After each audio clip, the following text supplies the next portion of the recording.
जय हिंद मेरे प्यारे छात्रों, कक्षा 10th साइंस के टॉप VVI 50 ऑब्जेक्टिव आप लोग के लिए लेके आए 2024 में। अगर 400 प्लस नंबर लाना चाहते हैं तो प्लीज़ इस वीडियो को पूरा देखिए और चैनल पर नए हैं तो जरूर सब्सक्राइब कर लीजिए।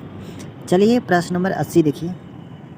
प्रश्न नंबर 80 क्वेश्चन है जो कर रहा है कि मनुष्य के शरीर की सबसे बड़ी ग्रंथि है लीवर। देखिए मनुष्य की शरीर की सबसे बड़ी ग्रंथि लीवर को कहा जाता है, जिसे यकृत कहते हैं। चलिए प्रश्न नंबर 81 देखिए, करा कि लेंस के केंद्रीय बिंदु को क्या कहते हैं? तो लेंस के केंद्रीय बिंदु को कहते हैं प्रकाशीय केंद्र। चलिए प्रश्न नंबर 82 देखिए, करा कि लेंस की क्षमता का मात्रक होता है, लेंस की क्षमता का ऐसा मात्रक होता है डायऑप्टर। चलिए प्रश्न नंबर 83 देखिए, करा कि मनुष्य में कार्बन डाइऑक्साइड की उत्सर्जन किससे होता है? वृक्क से, कि त्वचा, की यकृत, की फेफड़ा? देखिए फेफड़ा से होता है कार्बन डाइऑक्साइड का उत्सर्जन। चलिए प्रश्न नंबर 84 देखिए, करा कि अमीबा अपना भोजन ग्रहण करता है, अमीबा अपना भोजन ग्रहण करता है कुटपाथ के द्वारा। चलिए प्रश्न नंबर 85 देखिए, प्लीज़ पूरा वीडियो जो मोस्ट VVI है प्लीज़ वीडियो को पूरा जरूर देखिए। करा कि मेंडलीफ ने अपनी आवर्त सारणी तैयार करने के लिए कौन सा मापदंड अपनाया था? तब परमाणु के द्रव्यमान अपनाया था। ऑप्शन सी हो जाएगा प्रश्न नंबर 85 के। चलिए प्रश्न नंबर 86 देखिए, कहा कि आवर्त सारणी में 18वें समूह में स्थित तत्वों को कहे जाते हैं निष्क्रिय तत्व। कौन से तत्व? निष्क्रिय तत्व कहे जाते हैं। चलिए प्रश्न नंबर 87 देखिए, कहें कि लेंस के कितने वक्तक केंद्र होते हैं? तो लेंस के 2 वक्तक केंद्र होते हैं। चलिए मोस्ट VVI परीक्षा की दृष्टि से करा कि उत्तर लेंस को कहते हैं, उत्तर लेंस को कौन सा लेंस कहते हैं? अभिसारी लेंस कहते हैं। अवतल लेंस को अपसारी लेंस। चलिए प्रश्न नंबर 88 हो गया। 89 देखिए, कह रहे हैं कि स्वापोषी पोषण के लिए आवश्यक है हरित लवक, की प्रकाश संश्लेषण, की CO2। देखिए स्वापोषी के लिए आवश्यक सभी चीज़, सूर्य के प्रकाश भी जरूरी है, हरित लवक भी, और कार्बन डाइऑक्साइड प्लस जल। ऑप्शन डी हो जाएगा प्रश्न नंबर 89 के। चलिए प्रश्न नंबर 90 देखिए, कह रहा है कि श्वसन की प्रक्रिया में खाद्य पदार्थ का क्या होता है? तो विघटन होता है, खाद्य पदार्थ का विघटन होता है। चलिए प्रश्न नंबर 91 देखिए, करा कि किसी भी तत्व की संयोजकता कैसे निर्धारित की जाती है? तो किसी भी तत्व की संयोजकता इलेक्ट्रॉन की संख्या से निर्धारित की जाती है। चलिए प्रश्न नंबर 92 देखिए, करा कि आवर्त सारणी में कितने आवर्त हैं? आवर्त सारणी में कितने आवर्त हैं? तो आवर्त सारणी में 7 आवर्त हैं। चलिए प्रश्न नंबर 93 देखिए, वाहनों के साइड मिरर में किस दर्पण का प्रयोग किया जाता है?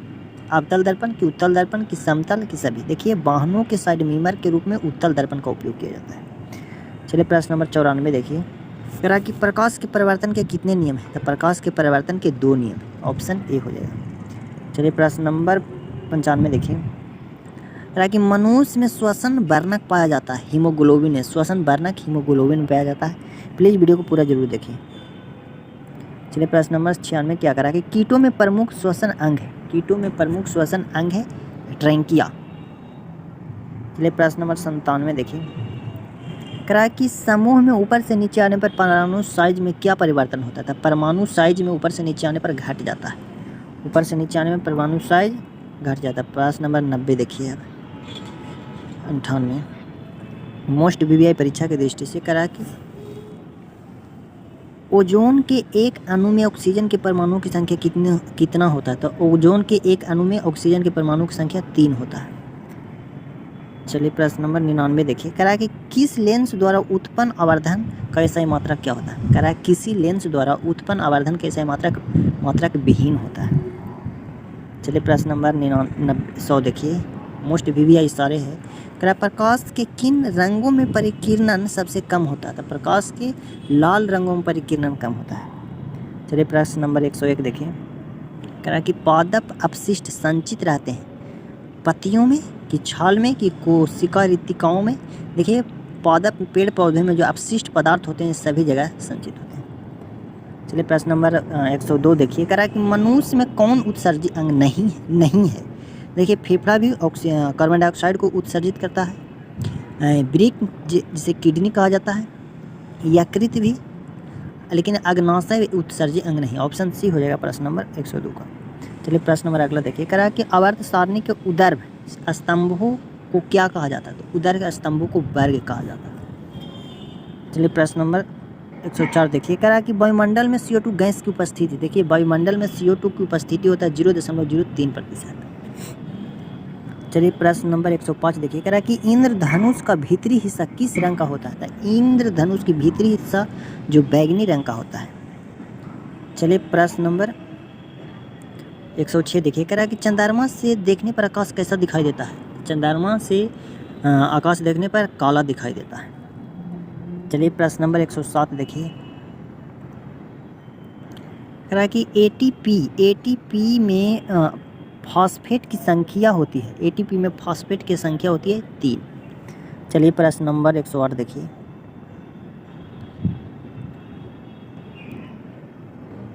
108 क्या कर रहा है कि वृक्क के संरचनात्मक एवं क्रियात्मक इकाई को क्या कहते हैं? तो नेफ्रॉन कहते हैं। क्या चीज़? नेफ्रॉन।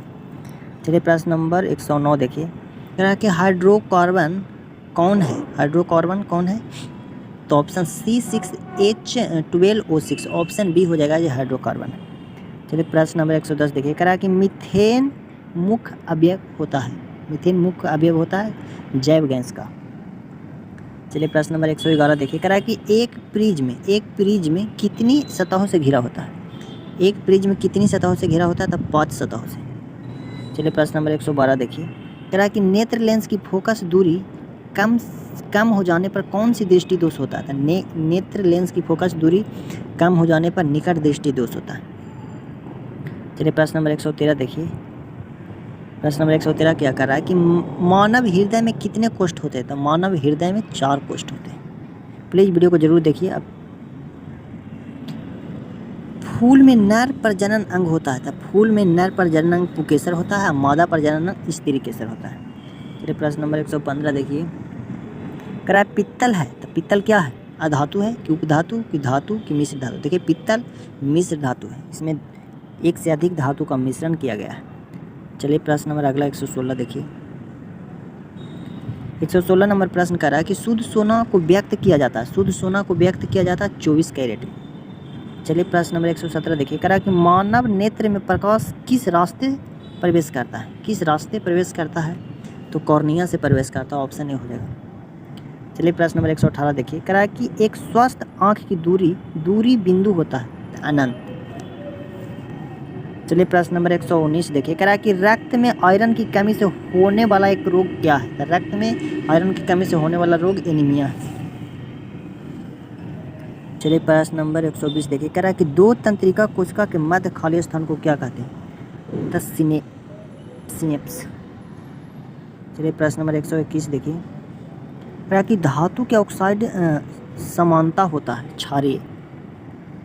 चलिए प्रश्न नंबर 122 देखिए, कह रहा है सल्फर अयस्क का सांद्र किया जाता है, तो किया जाता है फेन प्लावन द्वारा, फेन प्लावन द्वारा। चलिए प्रश्न नंबर 123 देखिए, कह रहा है कि दृश्य प्रकाश में किस प्रकार का तरंग दैर्ध्य सबसे अधिक होता है? तो लाल। दृश्य प्रकाश में लाल रंग का तरंग दैर्ध्य सबसे अधिक होता है।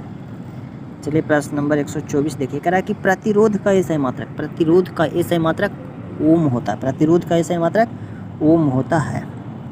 चलिए प्रश्न नंबर 125 देखिए, कह रहा है कि गवाइटर अथवा पनपता है तो आयोडीन की कमी से, एक रोग है गवाइटर जो पनपता है आयोडीन की कमी से। प्रश्न नंबर 126 देखिए, कह रहा है क्लोरोफिल वर्णक का रंग होता है, क्लोरोफिल वर्णक का रंग हरा होता है, जिसे हरित लवक कहते हैं, क्लोरोफिल। चलिए प्रश्न नंबर 127 देखिए, कह रहा है कि सोना निम्नलिखित में से किस द्रव्य में घुला रहता है? किस द्रव्य में घुला रहता है सोना? तो अम्लराज में, अम्लराज में सोना जो घुला रहता है। चलिए प्रश्न नंबर 128 देखिए, प्लीज़ वीडियो को जरूर पूरा देखिए। कह रहा है कि मलगम एक मिश्र धातु है जिसे एक धातु हमेशा रहता है पारा, मलगम में पारा रहता है। चलिए प्रश्न नंबर 129 देखिए, कह रहा है कि विभवांतर मापने वाले यंत्र को क्या कहते हैं? तो वोल्ट मीटर। प्लीज़ एक चैनल के जरूर सब्सक्राइब कर लीजिए, अगला वीडियो जरूर लेकर आएंगे। चलिए प्रश्न नंबर 130 देखिए, अमीटर को विद्युत परिपथ में कैसे जोड़ा जाता है? तो मीटर को विद्युत परिपथ में श्रेणी क्रम में जोड़ा जाता है। चलिए आप लोग एक